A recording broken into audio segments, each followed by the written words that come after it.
오늘 함께 나눌 말씀은 사도행전 5장 1절에서 11절까지 말씀입니다. 신약성경 제가 가지고 있는 개역개정 성경으로는 194쪽 어간에 되겠습니다. 사도행전 5장 1절부터 11절까지 말씀 한 절씩 교독하겠습니다. 온라인으로 예배하는 성도님들도 성경을 펴셔서 함께 큰 목소리로 함께 읽도록 하겠습니다. 교독합니다. 제가 한절 읽고 여러분들이 읽겠습니다. 아나니아라 하는 사람이 그의 아내 삽비라와 더불어 소유를 팔아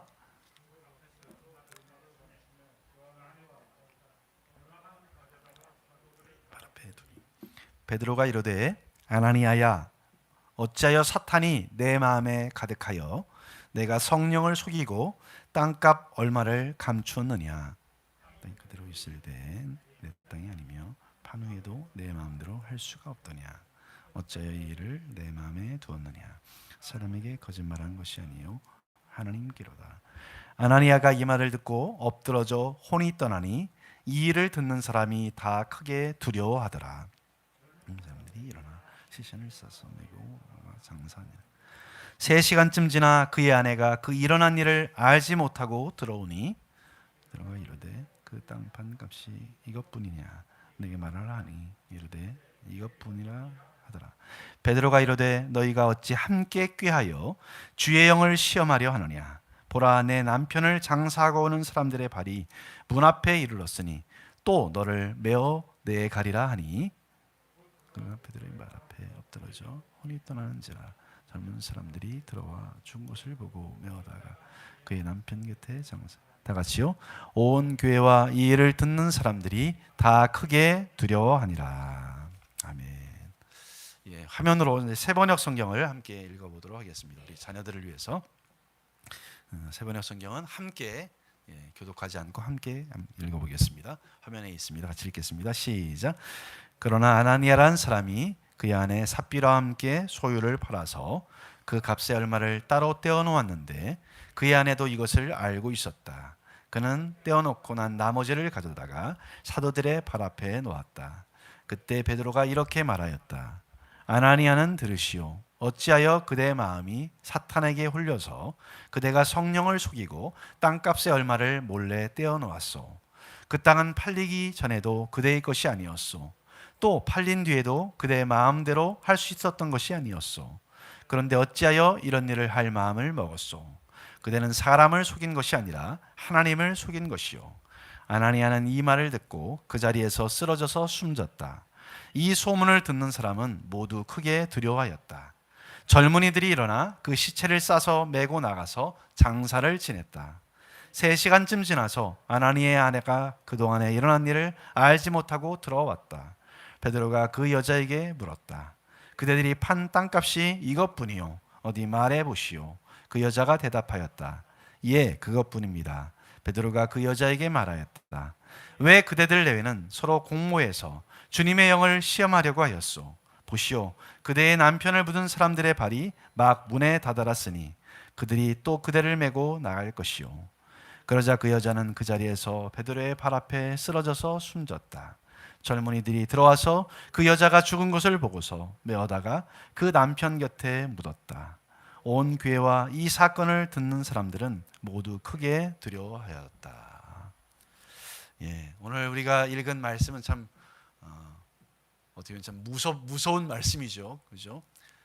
부부가 한날에 이렇게 세상을 뜨게 되는, 심지어 서로의 장례식을 이렇게 치르지 못하는 참 무섭고 참 두려운 사건을 오늘 우리가 보게 됩니다. 지난 주일에 우리는 성령님께서 교회를 시작하게 하시고 아름답게 세워져 가는 과정에서 어려움에 처한 것을 우리가 보았죠. 달리 말하면 영적 전쟁이 시작된 것입니다. 교회를 향한, 하나님의 교회가 이제 본격적으로 시작이 됐는데 그 교회를 향한 사탄의 공격이 시작된 것입니다. 사탄은 다양한 방향으로 공격을 가했죠. 그 첫 번째 방법이 지난주에 우리가 잠깐 나눴던 것처럼 가장 거친 방법, 물리적인 폭력이었습니다. 박해에 의해서 교회를 무너뜨리려고 한 것이죠.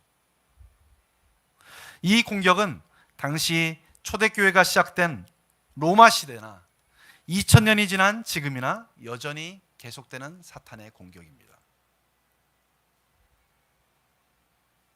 그리고 또 하나의 공격이 있습니다.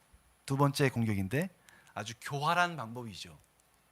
그것은 도덕적인 부패, 타협이라는 방법입니다. 그러니까 첫 번째 공격인 외부로부터 교회를 파괴시키는 일에 실패하자 사탄은 이제 교회 내부를 공격하는 것이죠.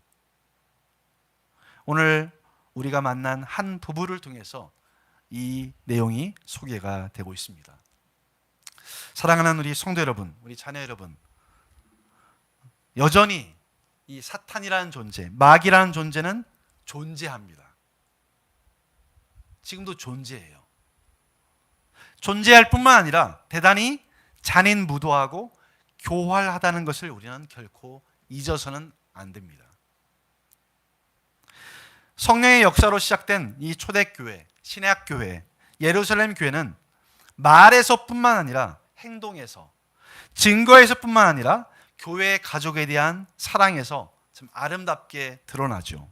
사도행전 2장에서 우리가 발견을 할 수가 있고, 우리가 읽지 않았지만 사도행전 4장 후반부에도 그런 모습이 묘사되고 있습니다. 사랑의 결속, 서로 헌신하는 모습이 소개가 되죠. 교회 공동체 멤버들이 사랑으로 하나 되고 상호 헌신하는 거죠. 어떤 한 사람만 헌신하는 게 아니고 서로 헌신하는 거예요. 특히 4장 후반부에 묘사된 내용을 보면 이런 내용이죠.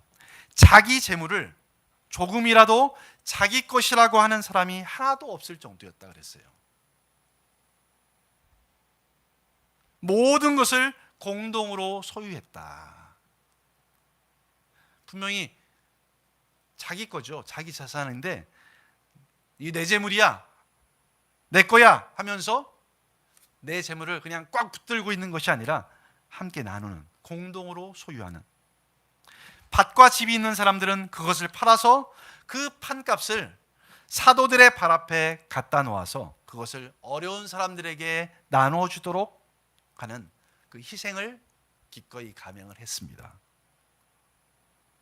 사도들은 받은 그 판값을 가지고 각 사람의 필요를 따라서 나누어 주었습니다.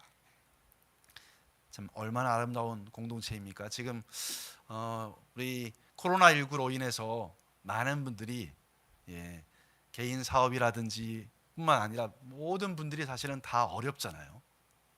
어려움을 겪고 있는 그런 상황 가운데서 오늘 우리가 듣는 이 예루살렘 교회, 초대교회의 이 나눔의 모습은 참 우리에게 큰 감동을 줍니다. 바로 이 본문인 사도행전 4장 32절에서 35절까지에 대해서 종교개혁자 칼빈은 이렇게 주석을 했어요.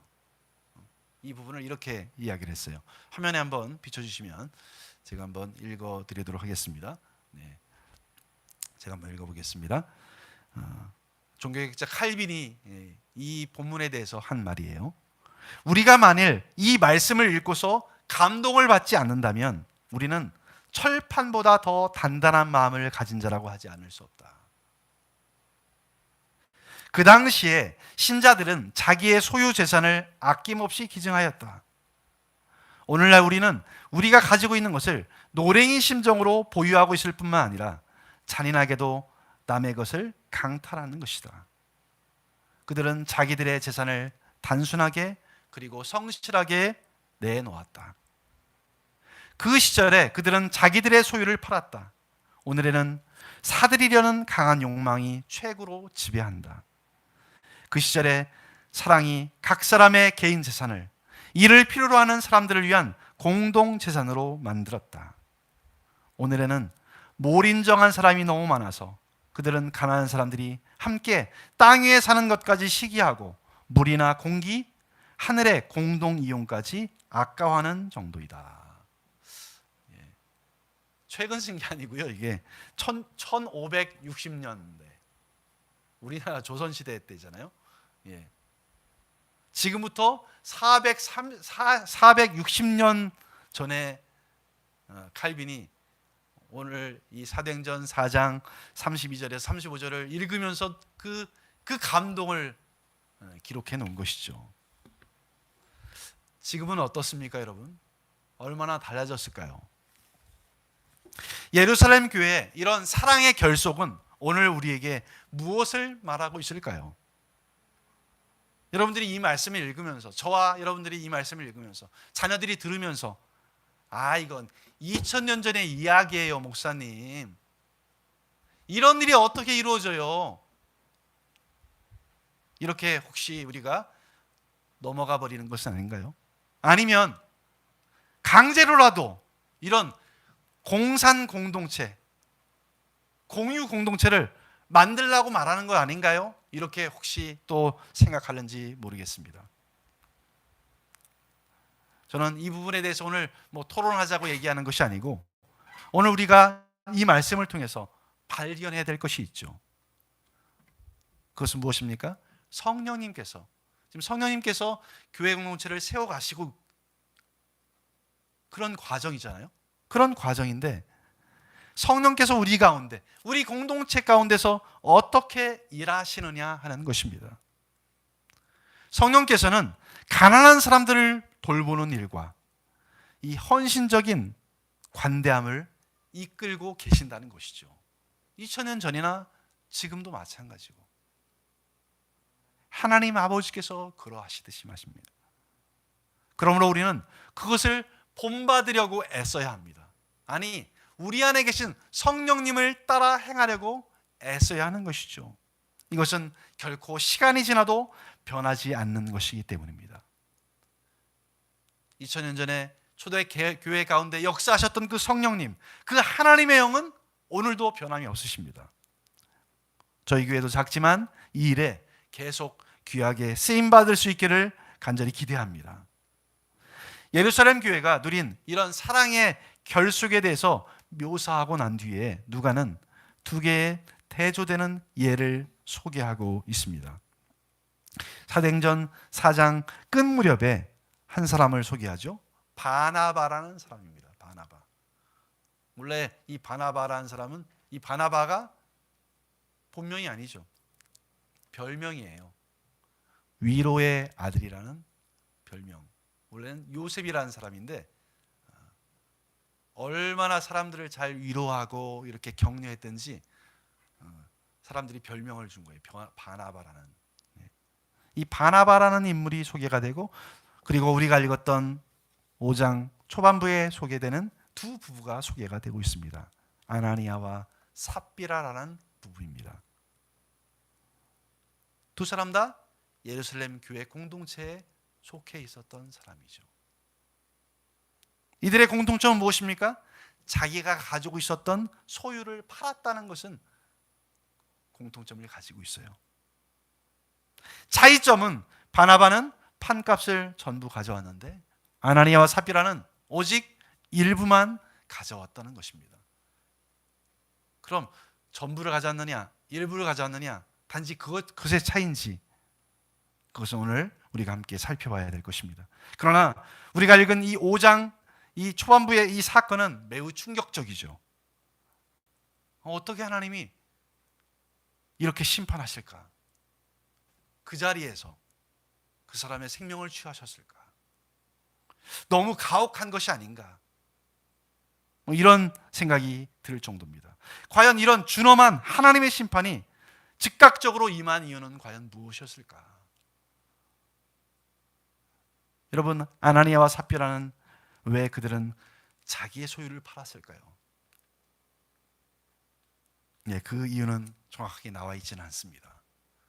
성령님의 역사가 예루살렘 교회 공동체 멤버들에게 분명히 임했던 것은 분명히 사실이죠. 그래서 자기가 가진 재산을 기꺼이 내어놓아서 어려운 다른 지체들에게 나눠야 되겠다, 이런 마음을 분명히 주셨기 때문에 그들이 그것에 따랐는지 모르겠습니다. 아나니아와 삽비라의 소유는 자기들의 소유를 팔기 전이나 판 후나 그들 자신의 것이었죠.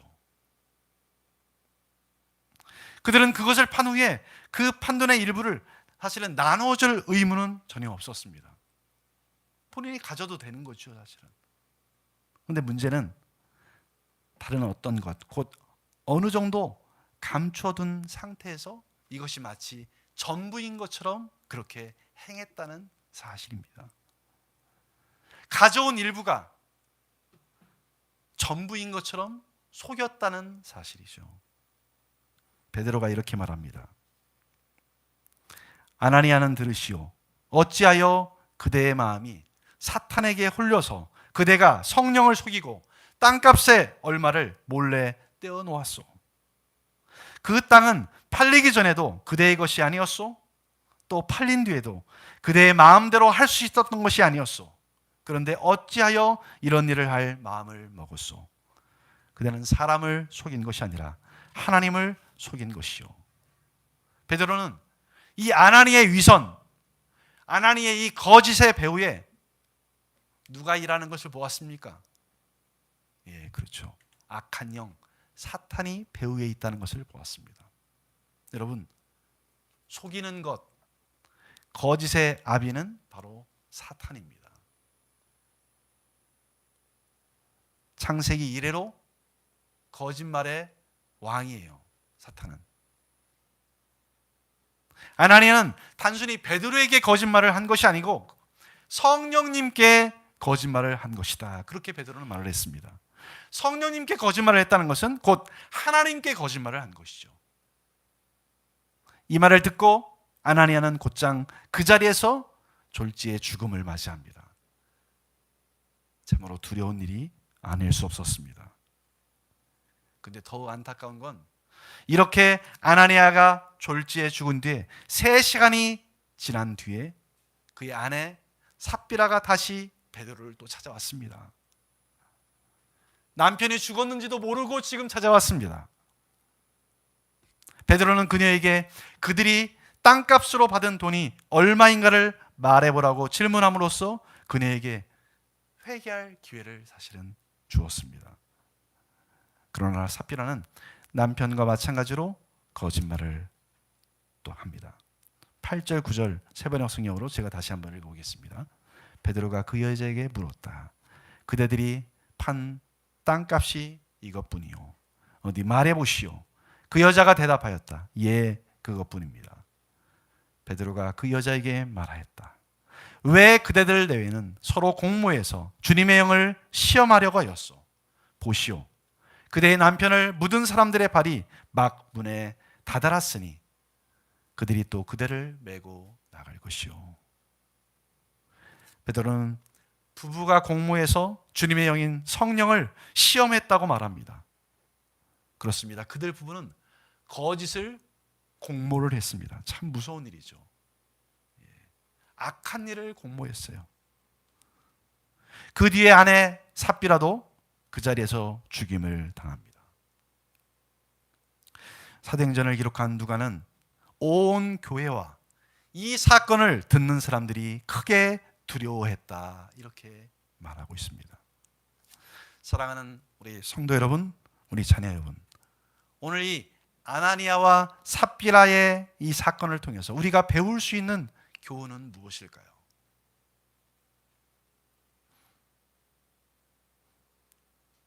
그들이 지은 죄의 중대성에 대해서 우리는 살펴야 될 것 같습니다.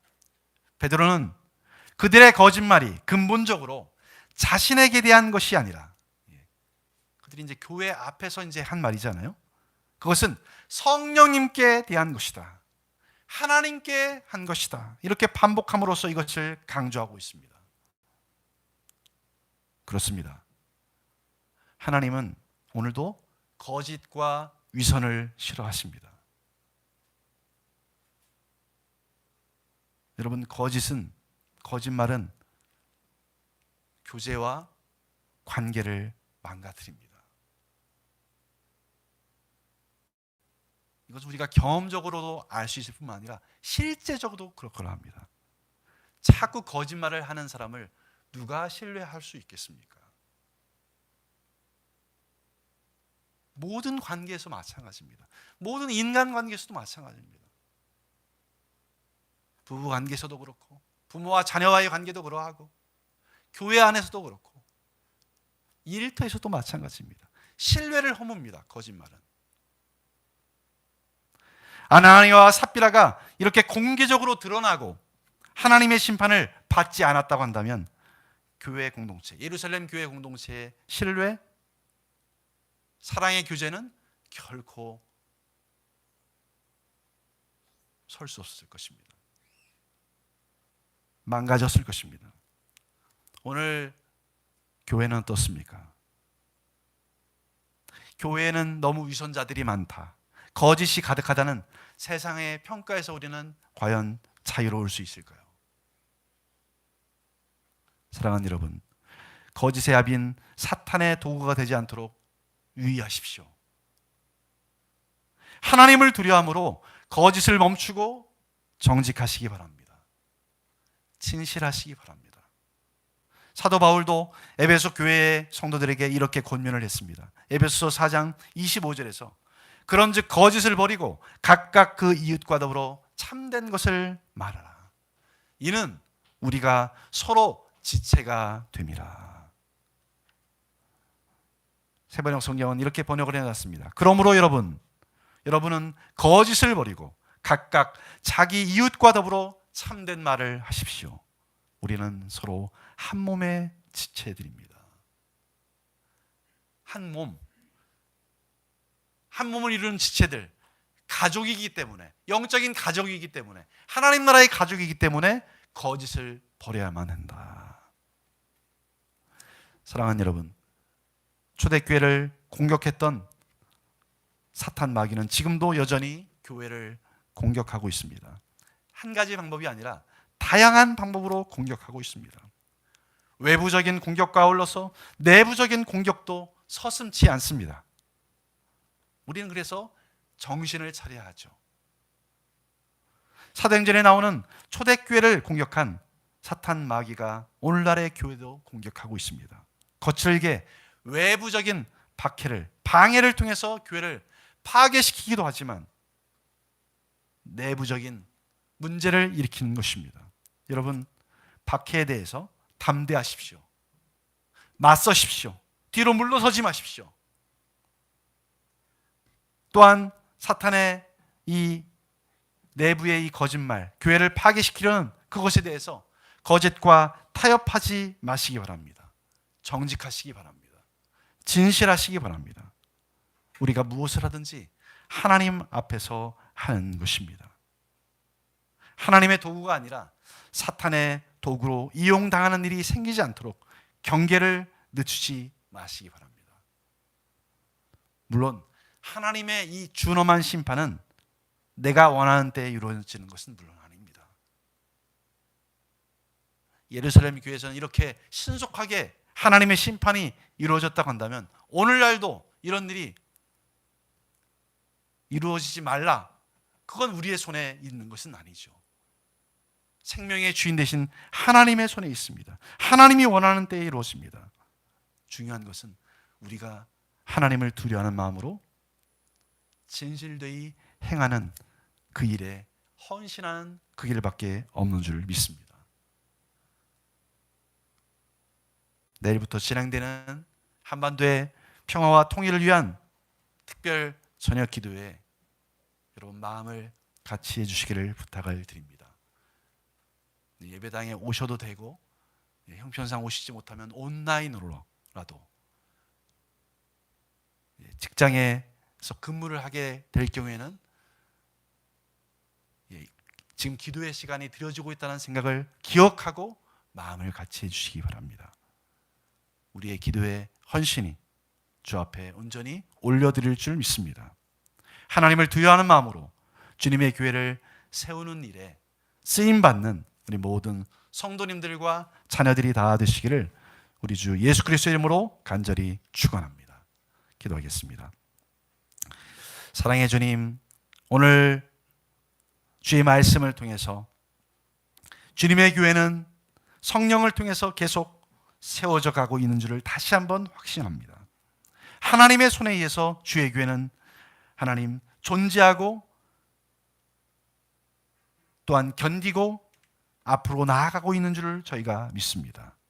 그럼에도 불구하고 악한 영 사탄 마귀의 교회를 향한 공격은 2000년 전이나 지금도 계속되고 있음을 우리가 하나님 간과하지 않도록 도와주시옵소서. 정신을 차릴 수 있도록 도와주시옵소서. 영적 전쟁 가운데 있음을 우리가 기억하여 주옵소서. 주님의 이름으로 주님의 능력으로 서게 하시고 하나님을 두려워함으로 진실과 정직함으로 살아가는 저희들이 되게 하여 주시옵소서. 우리의 마음 가운데 다시 한번 사도 바울이 에베소 교회를 에게 권면했던 그 말씀이 우리의 마음판에 새겨지게 하여 주시옵소서. 거짓을 버리고 우리 형제 자매들과 더불어 참된 것을 말하며 한 가족이고 한 몸을 이루는 지체인 것을 기억하고 더 사랑하고 더 섬기는 그 일, 주의 교회를 든든하게 세우는 일에 쓰임받는 모든 성도들이 다 되도록 이끌어 주옵소서. 내일부터 5일 동안 진행되는 한반도의 평화와 통일을 위한 저녁 기도회 가운데도 주의 성령께서 친히 역사하여 주시옵시고 우리 성도님들과 자녀들이 마음을 같이 할 수 있도록 주여 모든 환경을 다스려 주시옵소서. 감사를 드립니다. 예수님의 이름으로 간절히 기도드리옵나이다. 아멘. 다 함께 일어나셔서 주님 다시 오실 때까지 함께 찬양하고 축도로 예배를 마치겠습니다.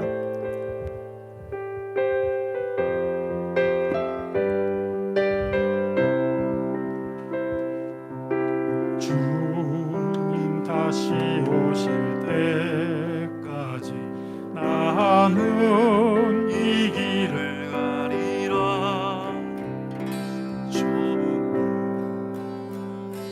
좁은 길 나의 십자가 지고 나의 가는 이 길 끝에서 나는 주님을 보리라. 영광의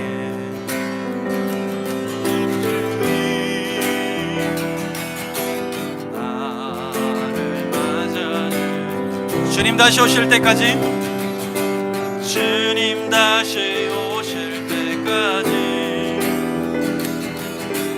나는 일어나 달려가리라.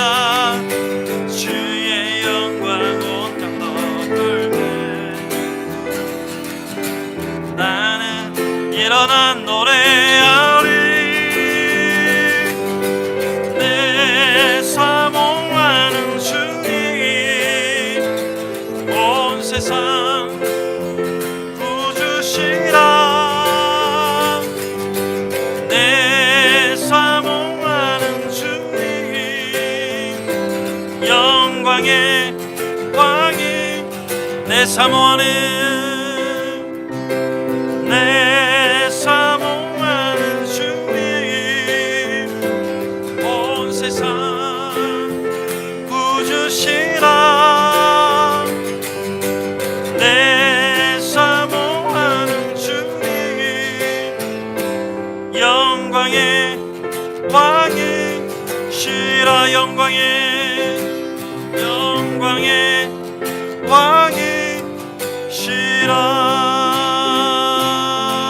왕이시라. 이제는 우리의 구주요 우리의 왕이 되시는 예수 그리스도의 은혜와 하나님 아버지의 그 무한하신 사랑하심과 성령 하나님의 교통하심과 우리를 진리 가운데 인도하시는 그 거룩한 역사가 오늘도 주님의 교회를 세우시고 주님의 교회를 세워가는 그 일에 방해하는 어떤 악한 영의 세력도 주님의 능력 앞에 굴복하기를 소원하며 우리가 주님을 두려워함으로 진실되이 행하고 진실되이 말하는 하나님의 사람으로 쓰임받기를 소원하며 믿음으로 나아가는 사랑하는 모든 주의 종들과 우리의 사랑하는 자녀들 머리 위에 그리고 주님의 교회와 이민족 공동체 위에 이제로부터 영원토록 함께 계시기를 간절히 축원하옵나이다. 아멘.